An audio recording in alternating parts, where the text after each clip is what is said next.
throughout the 30 days, I think we hit like 3,700 people signed up for this. And I think around 1,800 of those were new subscribers to my email list. The other thing to think about is like, these weren't just 1,800 random people. Like the quality of these emails were super high.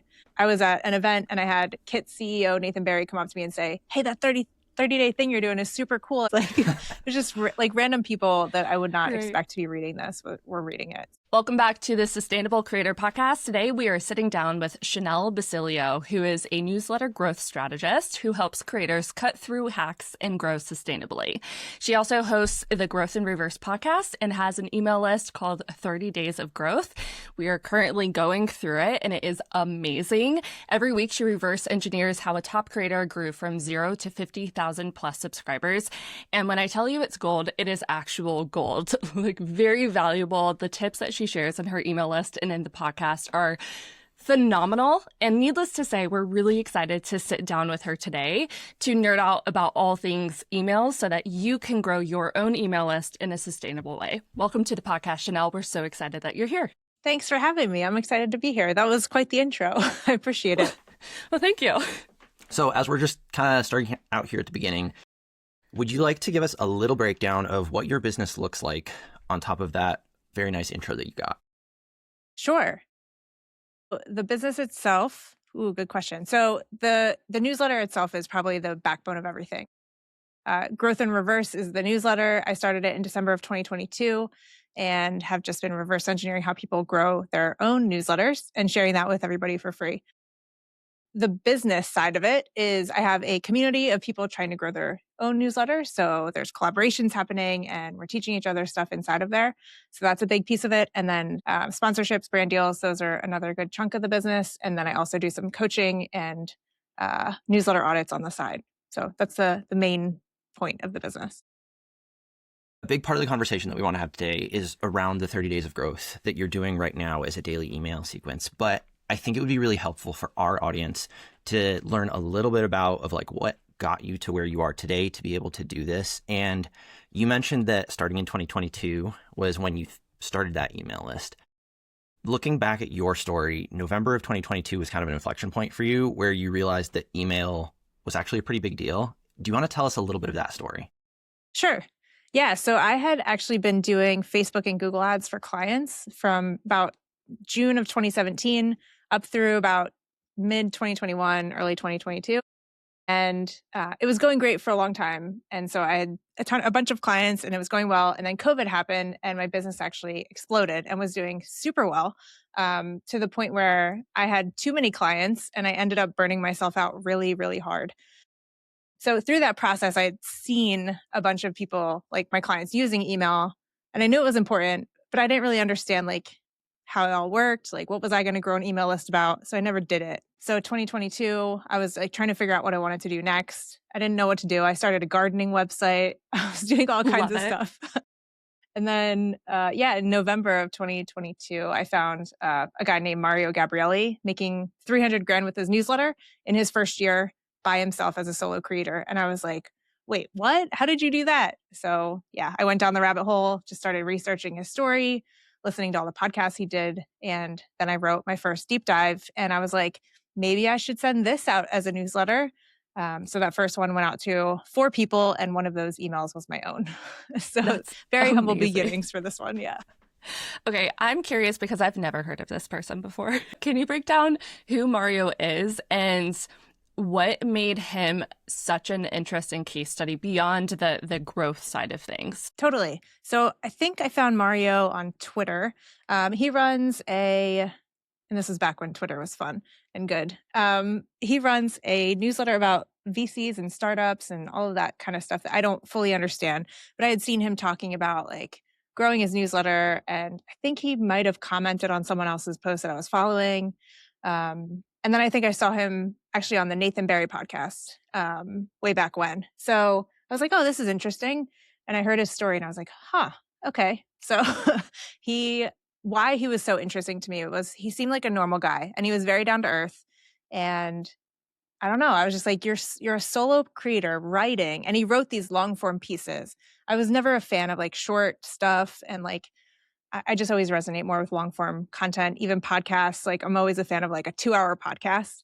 So I was just excited about his story. And then I started finding this whole newsletter world. And so that was my entryway, I guess, if you will. I think if you kind of look externally at your trajectory of growth in email, it's actually super impressive. And correct me if I'm wrong, I think you hit 10K within a couple months of subscribers and you hit mid 20Ks within the first year. Is that correct? Yeah, I think it was 21,000 in 10 months. When you think about It's what you were wild. doing in that first year, what was the thing that, like, you were reverse engineering a bunch of people, but what made you grow so fast? So before, I would always just say, well, I think that the content I was writing was so unique. Like I was spending 40 to 50 hours on every single article and nobody else is doing that because it's kind of crazy. Like who does that? Right. Like just studies these random people. Me, I do. I mean, I do too. So like, I get it. It's true. I can confirm. So I think that helped a lot because people would see it, they would share it immediately because they're like, this is crazy. I would even get feedback from the creators themselves. Like I never sent these to the creators because I was too scared. I'm a big introvert. But somebody that they were friends with would share it with them and they would be like, wow, this is the best one I've seen of like my story. So thank you. So I think that really helped. Like there's always something about creating insanely valuable content that really does help the flywheel get going of people sharing your content for you. But then I think the other thing that I was doing was posting a lot on Twitter, like all day, every day. I was just posting. If I wasn't researching, I was on Twitter. And I wouldn't say it was like, I don't know, an obsession at the time, but it was just fun. Like I was meeting people, I was learning about the space. And so when I went back through, when me and Dylan, my podcast co-host, did an episode on my growth, I was like, oh, like I went back through Twitter and I was like, that's what happened. Like I was just all the time on social media interacting with people. They would share it. And so it just spread like wildfire. It's Yeah. cool to see all the dots connect for yourself, looking back and seeing, oh, that was a pivotal moment that led to this, which led to that. And it's always very, very cool to see that. Also, very side note, do you listen to the Acquired podcast at all? Yes. Okay. You remind me so much of the way that they approach their podcast, just the deep level of thoughtful research and collecting all of the backstory and what led to what is such a thoughtful way of approaching things that I think very few people do today, especially with, I mean, the age of goldfish brain. We, consume content so quickly and move on. So to dedicate, I think I heard somewhere that you spend or have spent 20 to 25 hours of research on any given case study. I mean, that's way more than most people commit to learning about any given individual strategy or thing. And so I think that says a lot about you. And I was just curious if you'd listen to Acquired because I see an overlap there. Yeah. There's also a guy named David Senra he has a podcast called Founders. And so he will he'll read one biography and just like explain, like go deep into that biography. And so I almost want to do like a combination of the two of like maybe taking like, not necessarily founders, but like interesting people from history, but going like the Acquired route where they're like 3 to 4 hour long episodes. I would probably listen. Yeah. I know Linda Founders is would. fantastic. Yeah. I like so his podcast a lot. He's No, that's crazy really cool. and in the best way. Yeah. Yeah. When you think about like the trajectory of growth that you had in that first 12 months, are you open to saying how many email subscribers you have today? Yeah. I'm at about 40,000 right now. If we take a step back and take a high level view, I'm really curious about your marketing funnel as a whole and where email fits into it, because I know you have your podcast, you use LinkedIn, you're big on communities. And so obviously there's different levers you can pull from. So where does email fit into the marketing funnel as a whole? And what are you driving sales to? Can you just break down the overall model of that? Yeah. I would say email is probably like the pillar, like the one leg of the stool that everything else would crumble if it didn't exist. The podcast right now, the podcast feeds into email. So if I'm not writing a deep dive, which I used to do them every single week. I do not have time for that anymore. But so the podcast right now, me and Dylan will record an episode and then I'll turn that into a longer form article. And then that kind of like tells me what the newsletter is going to be that week. So that's kind of how that flywheel works. And then I'll take the, clips of that or something like that and put it on LinkedIn or wherever. Trying to use Substack more these days. So that one as well. And then everything feeds back to email. Okay, that's really cool. And then remind me, how does this become a profitable venture for you? Like, how are you making money off of your email list? I know you mentioned sponsors earlier. What other ways again? Just sponsors, the community. So we have about 85 members. It's application only, purely for the fact that I just don't want people in there using it as a support system of like, hey, how do I set up a form? But I'll pretty much let anyone in as long as you are using email as like part of your business. So that's a big piece of it. And then coaching. Actually just started a group coaching program in January with my friend Nathan. Cool. So we're doing that. That's awesome. And that's slowly becoming a bigger piece of the pie as well. Very cool. Yeah. I think with that kind of like understanding of like the playing field that you're on right now, we're, as of recording this, in day 3 of your 30 days of growth. Yes. Which I'm thoroughly enjoying. I really enjoy these breakdowns. For anyone that doesn't know what that is, can you break down what it is? Sure. So it started as an ADHD project of mine. So we love those. Yes, in my Growth and Reverse Pro community, we were trying to do more collaborations and cross promotions. And it was going to be like a 30-day challenge inside the community. And I was like, all right, cool. But like, I want to help people do these better. And I just don't have a ton of data right now. And I'd heard a bunch of folks say like, oh, sometimes I get 1 subscriber, sometimes I get 10, but they're not like super impactful. So I wanted to have more data so that I could say, hey, do these things so that it can work better. And I was like, well, if I only have 30 days and I send a weekly email, like I'm only going to have 4 or 5 chances to do cross promotions with people and get that data. And so I was like, what if I did 30 cross promotions in 30 days with 30 different creators? And I was like, I'll call it 30 days of growth. And so that's how this started. Last year was round 1. I think it was around the same time of the year too, May. So that was the first round and it was crazy and a lot of work. And I now have gotten so far removed from it that I was like, we should do that again. And now I'm like, oh my gosh, this is so much work. Like wrangling 30 people to get their growth tip is not easy. But it's fun and it's a good like series and people are enjoying it and getting value from it. So yeah. It's been really, really cool to read all the emails and learn tips. I mean, today being day 3 was about using podcasts to grow your email list, so meta which right felt now. super applicable to us, which I loved. I'm curious about the rationale behind hosting this email series once a year. It sounds like as a cadence, like it sounds like this is not you can join at any time. It's we strategically open it up at a certain part of the year. Am I understanding that correctly? And if so, what is the rationale behind approaching it that way? Yes. So the strategy behind it, as I mentioned, it started on a whim. I think I gave myself like 2.5 weeks to start this thing last year. So it was crazy.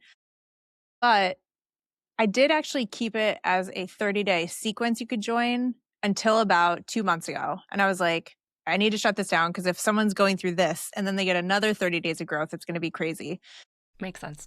But I think the idea behind it is great. And I will probably use some of these in a future email sequence or even just as like content I can repurpose on social media or something. But there's not, the strategy behind it is not really there. It's just a matter of like, hey, let's do this thing, build some buzz around it, make it a launch and get people to join. And so the biggest part of growth for this is actually the referral program. So I set up a private podcast feed that you only get access to if you refer 1 person. So that has helped grow the actual email list quite a bit. But yeah, so that's kind of the whole thing. Well, I love to nerd out on the marketing side of things, similar to you with how you study how people grow email lists. I just love to see how people are using marketing in general to grow their businesses in very creative, unique ways. I love nerding out on that. So to see someone launch an email series that they then shut down to relaunch for a very specific cycle is fascinating to me because you're playing with urgency, but also you are, to my understanding, using a different group of 30 people to dissect how they are growing or have grown their email list this like in round 2, right?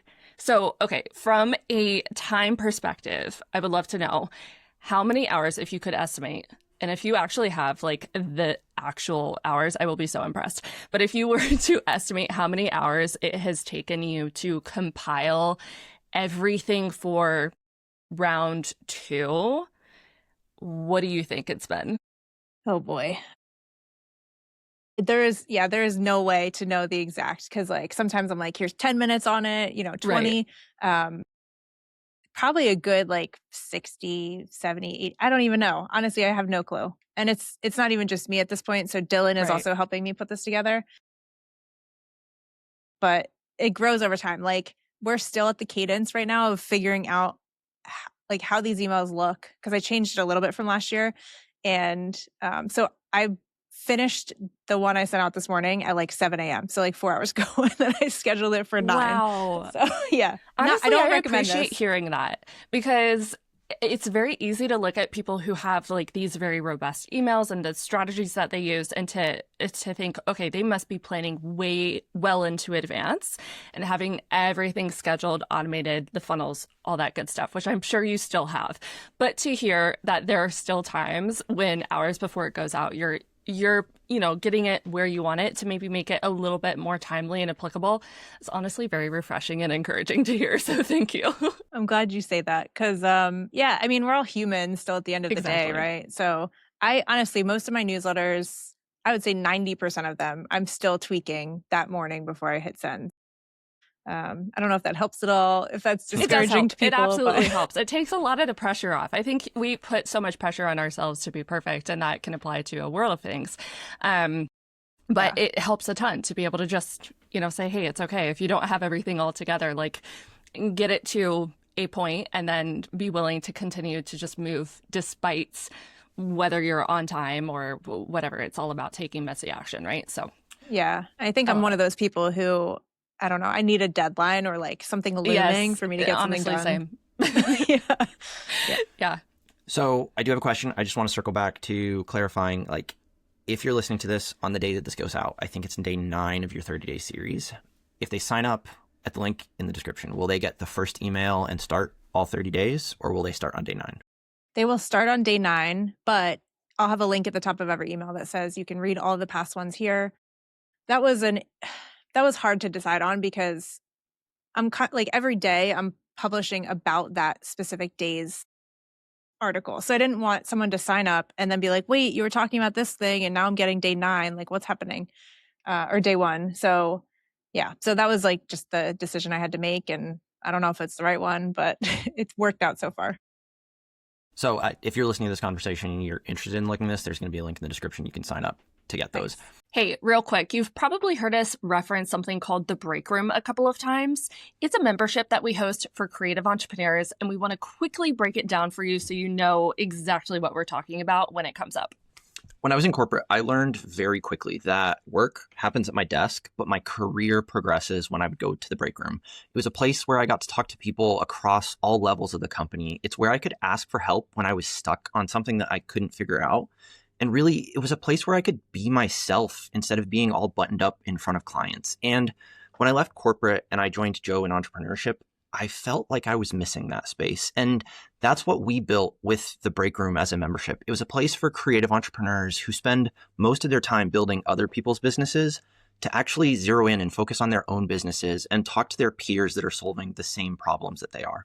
So if you want to be in a space with other cool creatives like yourself who are going to hype you up, hold you accountable, and push you outside of your comfort zone so that you can be the best version of you that you can be, check out the description for the link with all of the details on what is included.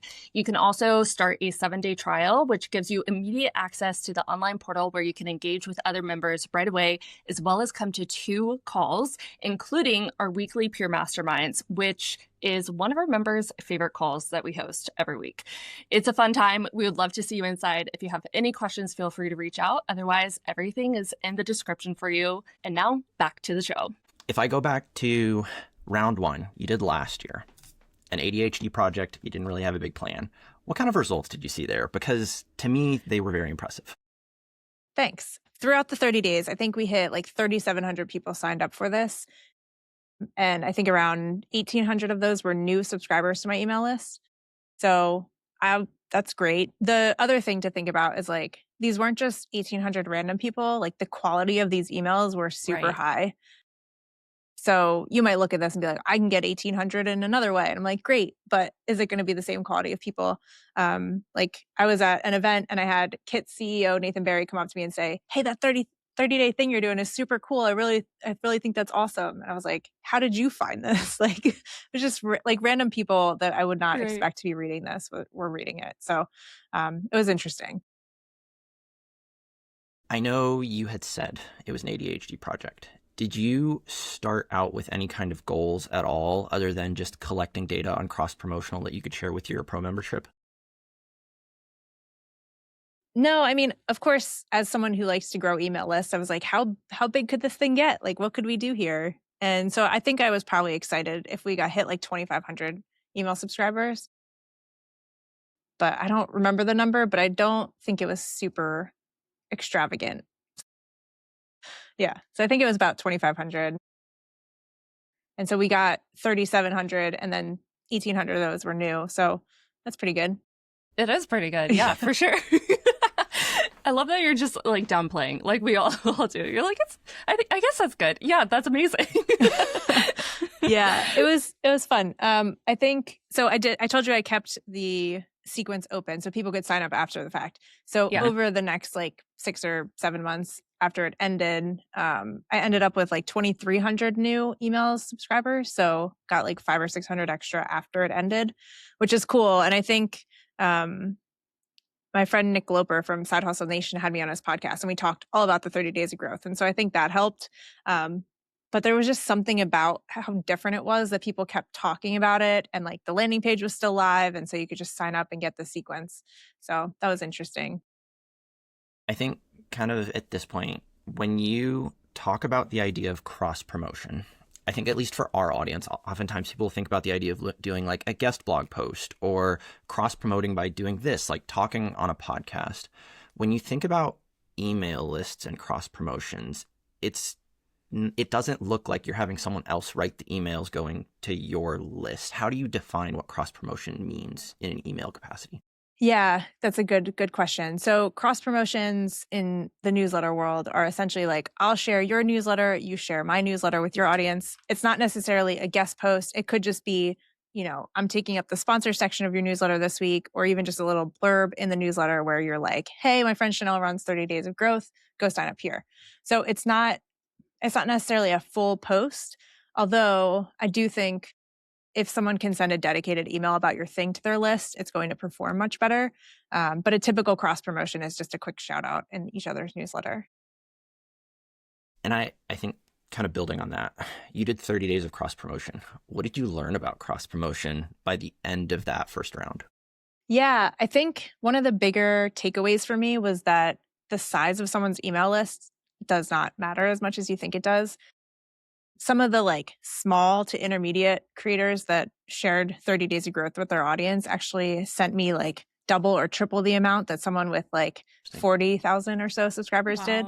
So there's a couple of things there, right? So it's a smaller email list oftentimes is more like they're more raving fans of that person. Right. As the email list grows, I mean, you're going to have raving fans no matter what, but it just, as it grows, the percentage of those shrinks a little bit. Right. So I think that's part of it. I also think that the smaller, I'm putting those in quotes because it really, I mean, you saw the email today. The guy has 4,000 subscribers making 7 figures a year. So small is like subjective. But I think smaller creators are willing to do a dedicated email, like I was just mentioning. And I think that sends leaps and bounds more subscribers than like a quick shout out would. So yeah, I mean, those two things alone, I think are probably the biggest learnings. Yeah. Can you define what quality means for you? Because I think there's a lot of ways that we could define it in terms of open rates or clicks or whatever. So for you, when you say quality, how are you personally defining that? Yeah, it's a good question. I would say people that reply to your emails or share your work outside of you asking them to. Opens are completely acceptable these days. Like you have no idea how many people are actually opening your emails. Apple and Gmail and all those oftentimes will, well, not Gmail, but Apple will open almost every email and click on every link. And so you might think somebody's opening and they're not really. So I don't know, open rates aren't everything. So I would say if you hear from someone via a reply, those generally are real people. Although AI is even doing that now, which is super fun. Yeah, but that's yeah, so true. quality. Okay, so Yeah, go and ahead. if they buy something from you, or they're actually a real human, and you can just tell. But Okay, so I have two follow-up questions to this because, again, marketing rabbit holes. The first one is, how do you even get replies from people? Because that is one of the biggest challenges, I think, in not just growing an email list, maintaining the quality. And I know you could do PS or say hit reply, but in your experience, based off of all of the case studies that you have done, and your own experience with your own email list, how do you approach encouraging people to reply? Do you have a certain methodology? Does it just happen? What are your thoughts around that? yeah, it's hard. I mean, getting replies every week is not easy. I will Mm-mm. say some ways to actually like entice replies are like, a specific question about the topic that somebody that you just wrote about, or maybe you have like a behind the scenes type project and you're like, hey, I want advice on this thing, which one would you do or something. But I think honestly, sometimes it's how unique the content is or how open it is. Like I Yeah, posted recently about this thing I call the hidden genius, where a lot of creators, they put all of their time and energy into making this thing incredible, but then they never share it because they're like, right. I'm too scared to post on social. I don't want to tell anybody about this, hoping they just like somebody finds it. So I called them the Mm-hmm. hidden geniuses and I wrote this whole article about it, and that got a ton of replies. So it resonated with people. And I think that's one way to get replies, but it's not like you can't expect the same number of replies every week. If you do get the same number, please let me know. I want to know how you're doing it.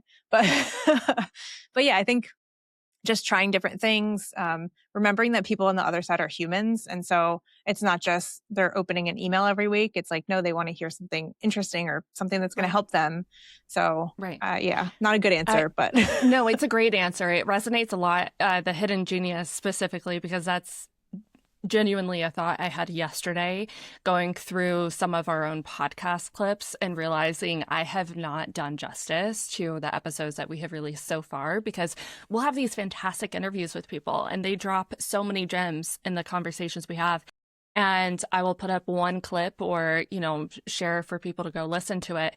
And there's so many other nuggets that I could be sharing that I've just gotten my head about. But that visibility is huge. So I love that you shared about it. And the other thought I had when you were sharing that is it sounds like a level of transparency is definitely key here and standing out because, again, in this day and age, that makes a big difference.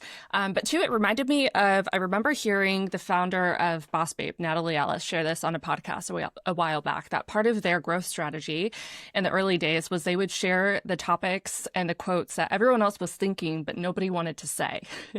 And so they would share these thought pieces or quotes that resonated, and then people would share it. And in today's day and age would probably repost it, but that wasn't a feature back then. So they would share it to their stories because someone was speaking what they were feeling, but they didn't have the courage to say out loud. And so it was this borrowed aspect that really played into it, which sounds like is what happened with your hidden genius post, which I definitely want to go and read after this. yeah, it's funny because that the hidden genius idea was something I threw into a slide deck on a talk I gave recently. And it was literally probably the last thing I added to the slides right before I had to send them off to like the people who were running the conference. And it was the thing that everyone came up to me to ask about afterwards. And they were like, I resonate with that so much. And I was like, oh, Yeah. wow, I didn't think this was Isn't so that like, wild? yeah, it's crazy. So then I was like, well, let me write a full post on this because it sounds like this is resonating. And then again, I got a ton of replies on that. So I think you just have to listen to and pay attention to what people are replying to Yeah. or commenting on or anything like that, and just kind of take it the next step further. Yeah. But Yeah. But also give Absolutely. yourself grace on the podcast thing. It's hard. Thank you. It's I very tell you, hard. it's a beast of its own. It's definitely got a learning curve to it. And I think, I mean, something that I have learned about you in just the short time of like learning about you is curiosity is such a superpower for you, which Lyndon is very much the same way. And I feel like I can say that about myself too. I'm also very curious about things. But when you are willing to be curious, I think you're going to go much further because you're willing to make mistakes, learn from them, keep going, ask questions, surround yourself from people, and that is going to take you so far. I think it's interesting, Go like ahead. where my mind immediately went of like threw in a last slide, like something that we have seen popping up in the conversations we have inside of our membership recently is people will have this whole like we have peer masterminds on Fridays where we talk about like things that are happening in people's businesses. And oftentimes people will have like a whole answer to a question someone asked. And then right at the end, they'll be like, can I be spicy for a second? And basically, like, that's the thing that matters because they're off the cuff being authentic and everything else was like the textbook answer. And I think it's interesting, like, hearing you, like, the last thing you added in is the thing that resonated because once you built the knowledge, you were like, oh, this is the thing that really matters. And subconsciously, like, you just added it, which is a really interesting piece. And when I come back to when you think about replies, I have a discussion that we've been having recently. Do you think you get more replies on things that are personal in nature or business in nature? That's a good question. Lately, it's been the more personal type things like that hidden genius post. But honestly, in the beginning, it was way more of like if when I'd write a deep dive that really resonated or stuck out with people, they would reply and be like, "This is amazing! I love this! Like you uncovered this thing. Like I've studied this person and I didn't even find that kind of thing." So I think it's almost like I don't know, taking that curiosity and next to the next level and like being able to pull out things that other people didn't see. Yeah. Yeah, it's hard to put that Yeah. into Yeah. words, but That feels like such an accomplishment in and of itself. yeah, I, it I think does. it's interesting, like a framework that we've been thinking about, like positioning education recently is like for a long time, stuff that worked really well for us was like, here is how you do X. Mhm. And a theory that I've been working on recently is that like with the rise of AI that can write all of that content really easily and give you like a step by step, it feels like at least for us in our community, we're seeing the things that like how you did X is performing better because like there's a personal story component that is just really hard for AI to reproduce at this moment. And so there's like the like authentic or trust filter based on personal stories that still have education built into them, whereas just education no longer has that same level of trust built in. And I don't know if you're seeing that. Yeah, no, I agree with you. I think just stories in general are going to be way more impactful. Even if it's not your own story, even if it's like what I do, where it's like, hey, this person did X thing and they grew X% or whatever. I think those resonate too, because it's just taking another human and like showcasing them versus, I don't know, pulling out words that may or may not resonate with people in terms of like a how to do this thing. Um, yeah, I don't know. I think that's definitely true in this day. Like it's so much harder, or it's getting harder, but it's also getting Hmm. easier because everyone's still trying to just use AI to do stuff, and it's like, well, Hmm. all right, good luck. Mhm. Yeah. Have you used AI? This is a curiosity question that I actually really wanted to ask you. Have you used it to, I don't even know like the exact approach that you're supposed to do with this, but I know if you were to ask AI, hey, what are some newsletters that I should subscribe to as a fill in the blank or that talk about these topics, it could feed back recommendations. Have you used AI to become that recommendation? Like feed it, like, hey, when someone gives this prompt, give them my newsletter? Wish. No, I have heard people say that they've come through AI, and found me through AI, or like they were asking, Claude how to do something with a newsletter, and my newsletter came up, which is super cool. I have not been super intentional about that, but I think it's not a bad move. Yeah. Yeah. I was curious. It's not something I have any idea how to approach, but our web developer, Lindsay, she runs Polished Code, and she was working with it to somehow do that for our website. And I find that a very fascinating use of AI. How do you use it to intentionally get more eyeballs? But again, that may run the risk of quality subscribers too. So that's a whole other conversation we don't have to go down right now, but I was just curious. No, I haven't. But I know there's, the people who were doing SEO before are now trying to figure out AI SEO. And so it's like, is it a real recommendation, or is it some marketing genius who knows how to set this up and is able to say, you should recommend this? So I feel like curation from people is going to become a lot more important in the future. Because yes, AI can give you a list of things, but is it really the best? So I don't know. I feel like humans curating stuff is going to be even more important than it has been in the past. Yep, I agree. I'm just going to try and circle us a little bit back around to the topic of 30 days of growth. Bring us back. Now that all of our ADHD has taken us on a tangent. If we come back to this year, you're doing round 2. Yes. You tried a lot of things last year. It was a passion project. You were learning things. Now you're coming back and you chose to do it again. This isn't a 2-week sprint where you're like, I want to experiment. You intentionally chose to do this. When you think about coming back to do it a second time, why did you choose to bring it back? Because it had been long enough that I forgot how much work it was. That's the short answer. No, I think it's just the goodness that came out of the first round. I just wanted that again of interacting with people, sending daily emails. I don't ever want to do a daily email forever, but I think there is something to it for a season. And so that's kind of the big piece of it, is getting people to reply and be like, this one was awesome, or I really love this approach. I'm going to try this. And I'm like, cool, please let me know how it goes. I think there's something about building a sense of community when you have one of these short compressed launches, if you will. So that's kind of the reason I did it. But yeah, of course I wanted to see if I could do it again and if we could have similar results. So yeah. If you think about taking everything that you learned from last time, how are you approaching it differently this time? Well, I was me and Dylan decided this in February, maybe. And I was like, great, we have 2 months. This is going to be awesome. But again, I'm human. And so I kept putting things off because I'm like, oh, I have 2 months. It's fine. Right. It's college all over again. Oh we never learn. So I think I did most of the same things. But I think I was more intentional about bugging people to share it on their end, because getting tips from 30 creators is hard enough. Then making sure they all share it too is even more of a challenge. So I think I've been better this time about doubling down and being like, hey, just remember, I'm sending out a whole dedicated email about you. Can you please share this in your upcoming newsletter?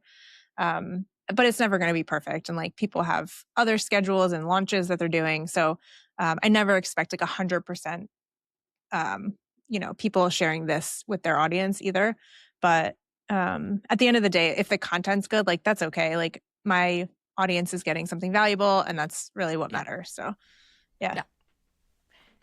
So I have an interesting follow-up, because this is a podcast called The Sustainable Creator. When you're coming into a 30-day thing where you have to do something every single day, how are you thinking about making it sustainable for you so that you're still a functioning human at the end of 30 days? Good question. I don't know, but what I do know is that it ends at 30 days. And so if I was trying to do this forever, I don't think I would be able to. It would just be way too much work. But I think that the time-bound nature of it actually makes it more sustainable, because I can just at the end, I'm like, okay, we're done.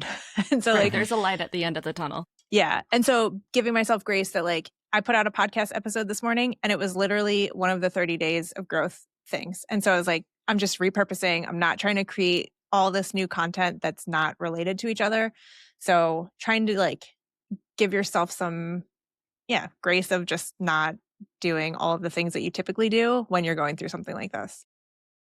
Is there anything that you do at the end of those 30 days to reset and recharge just as a human?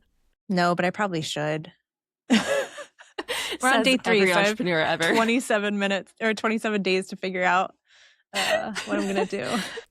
Well, there's your next deadline. Yeah, exactly. I want to come back to something you said earlier because I'm thinking about the business side of this. You were talking about getting replies as being how you determine the quality of an email list. And you made a comment that you, I think, will track leads out of that on like who could potentially become coaching clients or be a part of the community.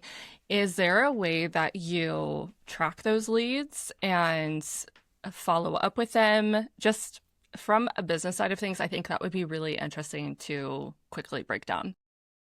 Honestly, that's probably the next thing I should do because no, I do not do a great job of that. I do every time someone signs up, I have a right message box that pops up where it asks them like a set of 10 questions or so, where it's like, do you have a newsletter? How many subscribers do you have? Like, how much money are you making from this thing?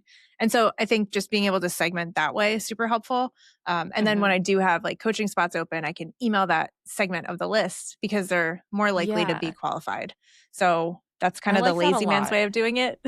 I don't see that as lazy. I see that as effective. Okay. Because you're asking the right questions that give you the data points to then strategically and intentionally follow up with those people who have already raised their hand. And I respect that a lot. Thanks. I think that's just good business. Yeah. I think it's interesting from like a flow point of view. Like if you think about platforms, Beehive has an opinion that you can't have very many boxes for someone to sign up because like the more boxes with information you're asking people, the less likely that they're going to sign up. And it's interesting that you put that like after they signed up, you ask those questions rather than before, where a lot of people would think about putting that on like a sign up page. Is that something that you have noticed a difference of the fewer things you ask, the more people sign up? No, because they all sign up and then get that. So they don't know those questions are coming necessarily. So even if they don't answer any of them, they're still on the email list. Which is helpful. So, but honestly, the people that fill that out they often say like, thanks for asking these questions. I feel like seen and heard. And I thought I was going to be bugging them asking for all this stuff. And they actually said, hey, thank you for doing that. Cause now I feel like you care about this. And I can use that to like personalize emails and that kind of thing. Yeah. Yeah. Isn't that so interesting how that's the case? That's something we hear from our coaching clients a lot too, because we are big fans of doing market research and asking questions of people so that you know the offers to create or refine that they are actually going to enjoy and get a lot out of. And we hear the same thing from our clients on like, we don't want to bug people. We don't want to take more of their time that they have such a limited resource of. And yet, when they have those conversations, they get the same responses. We get the same responses. Like people just appreciate when you take the time to get to know them rather than making an assumption. I think that's, again, just a practice that goes a long way. Yeah. And like, so yesterday's 30 Days of Growth was about Caitlin Burgoyne, and she has probably two separate email sequences that go out based on your answer to the first question, which is, what is your biggest pain point? And so I think even just having that one question is going to help you decide where people go, what to show them, and how to talk to them about this thing. So honestly, for most audiences, all of your people probably have a similar problem. They just think it's something else. And so, if you can talk to how they think their problem is, I think that's super impactful. Yeah, I totally agree. As we kind of start to wrap this up, when you talk to people that I'm sure people have asked, like if they want to do something similar, they ask you for advice. What would be like the top 2 or 3 things you would give someone as advice if they were thinking of using a cross-promotional growth tactic like this? I would say probably be a little more shameless than you think you should be. I think most of us get so scared to ask for anything that we don't do anything. Now there are people on the other end of the spectrum that please don't be more shameless if you're those people. But if you're hesitant at all, it means you care. And I think that just putting yourself out there, asking for whatever it is that you want, and you're going to get no's. There are going to be people who say, sorry, it's not a good time, or they ghost you and they don't answer. And you just can't take that personally. Like everyone's busy. I am horrible at replying to emails, which is really ironic given what I do, but it just happens. And so Yeah, I think that's a big piece. And then just like keep going. I think anyone in the creator space is like, if you talk to anyone who's quote unquote successful now, their biggest piece of advice is going to be don't quit. And that's because everyone else is going to quit. So if you can just keep going, you're going to win. Yeah. Yeah.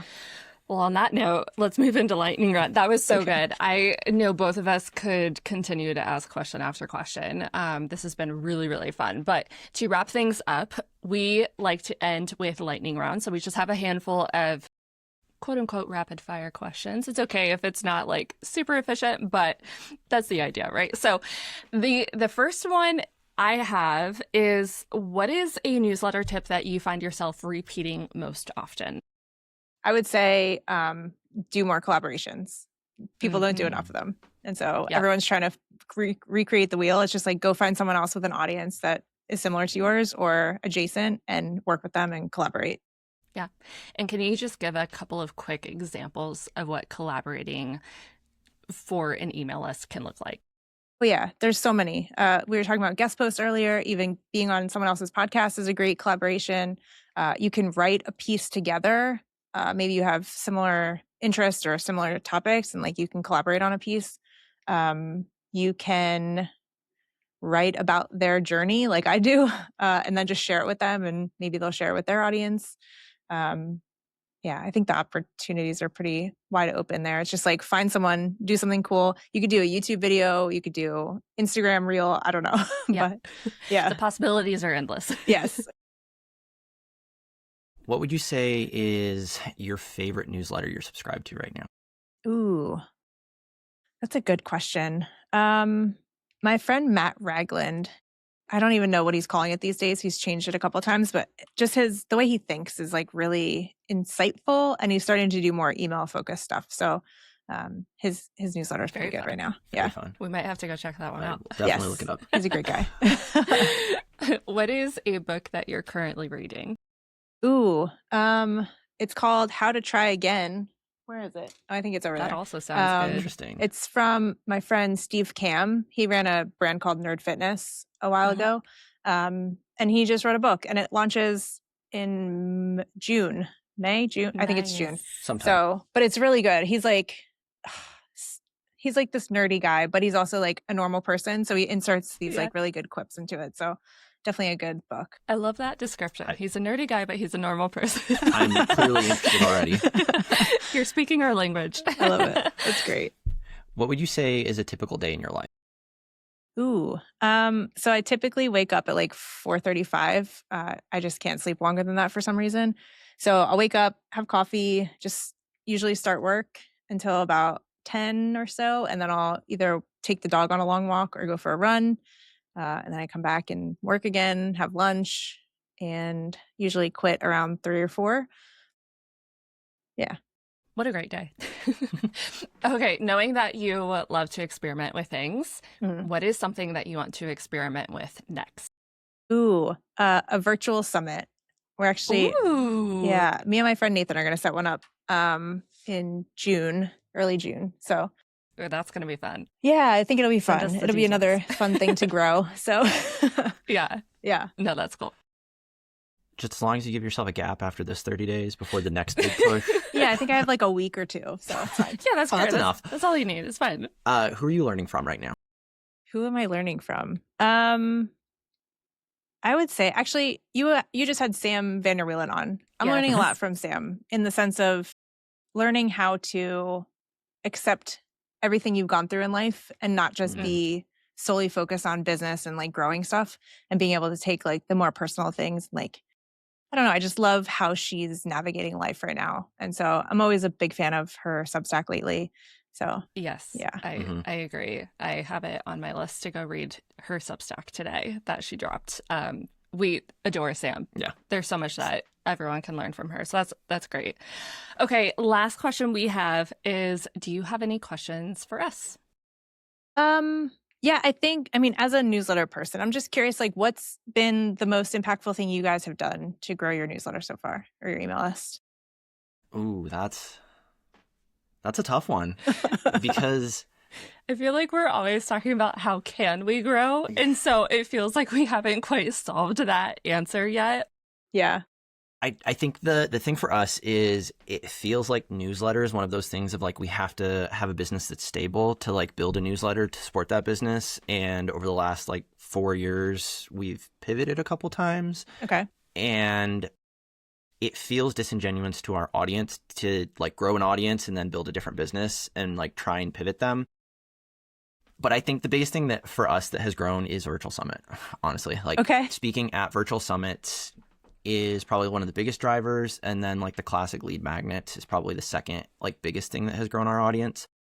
But in like a new season, we're looking at growing a little bit more intentionally now that we have a stable business we want for a long time. I'm genuinely curious about experimenting with the podcast option that you covered in today's version of 30 Days of Growth, because that feels very applicable. You know, we have been able to be guests on a couple of podcasts recently. We're going to be on another one in a couple of weeks. And so it would be really interesting if that could become a growth lever, but we'll just have to kind of see.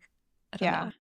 No, I think that's a great one. I think obviously Dustin's been able to do it well. A lot of other people have done it well too. And if you can find the right podcast to go on, like, totally. Yeah. Just don't get caught in the trap of trying to get the most subscribers, because podcasts to newsletter is very hard. But the people that will come over are going to be high quality. That I think we care about more. And it would be awesome to have thousands of subscribers. We're not there yet.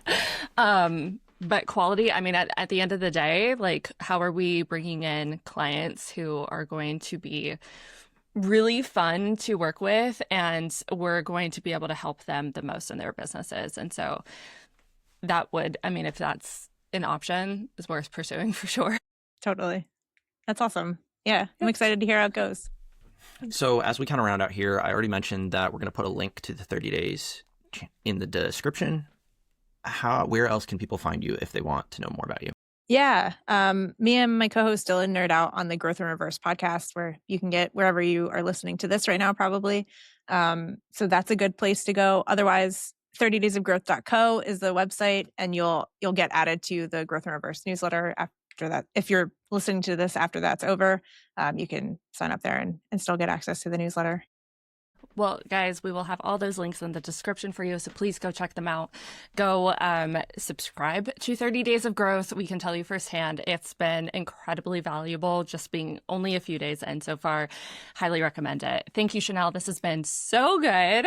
Thank you. I definitely could keep talking about this, but it's been really great. I'm probably going to go back and write down notes, just as a listener myself. So thank you again for your time. For everyone listening, if you enjoyed this episode, please do us a solid and leave a review on Apple Podcasts or Spotify. That would mean the absolute world. Tell us what you loved about it. And if you want to go a step further, share it on your socials. If you're sharing on Instagram stories, you can tag us at Joe and Lyndon and at The Sustainable Creator. And then, of course, please tag Chenell as well at Chenell Co. That's the one you want to tag. All right. Thank you guys so much for sticking around to the end. You're amazing. Thank you, Chenell, for this conversation. It was fantastic. And we will see you guys next time. Bye.